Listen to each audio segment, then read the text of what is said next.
Hey, it's Sauce Pro, and today I'll be showing you how, the behind the scenes stuff for the Seaside Thrills level.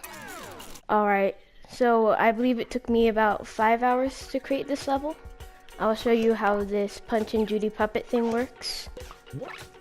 See how they sort of move around. You have the little wobble bolts and the pistons. And then basically this guy, he's just moving with a couple pistons. They're sort of everywhere. There's a big octopus that comes up back there. And basically what it just is the little box things that scan it. You have the little pistons pushing it up.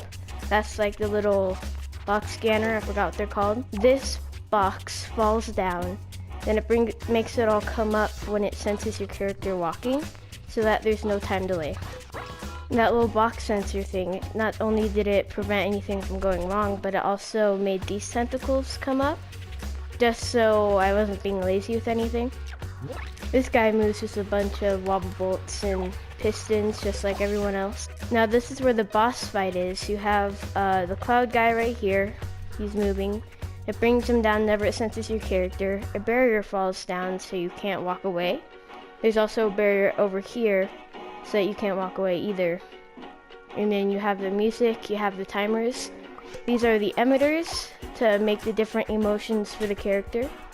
These little ice cream dudes work with pistons and wobble bolts. And then you have this little part where the puppet guy is talking to the puppet, and that's just a timer that senses the battery that puts on them moving or make them talk.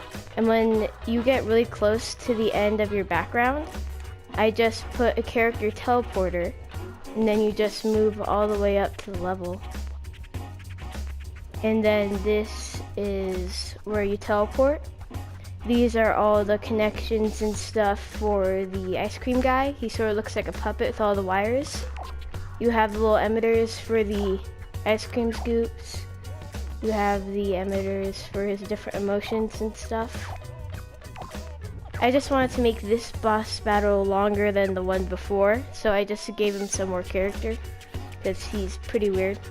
And basically the RIP thing for this ghost is just over here, once you pass the boss fight. One thing that I did do is that I made all these sound things huge so that the sound would be louder. I tried putting it on one of these, the microchip, but then you could barely hear anything, so this is just like a last resolution. And then everything's sort of decorated to be like a 1930s cartoon.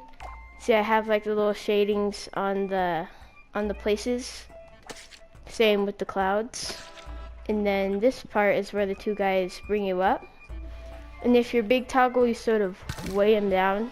Or as I did, I just jumped on them and then it broke. And one of the ways I did that is that these are pretty weak and they're not that heavy. The wood is not that heavy, and I use this thing to help it, the physics tweaker. On the physics tweaker, you can change the weight and stuff, so like that.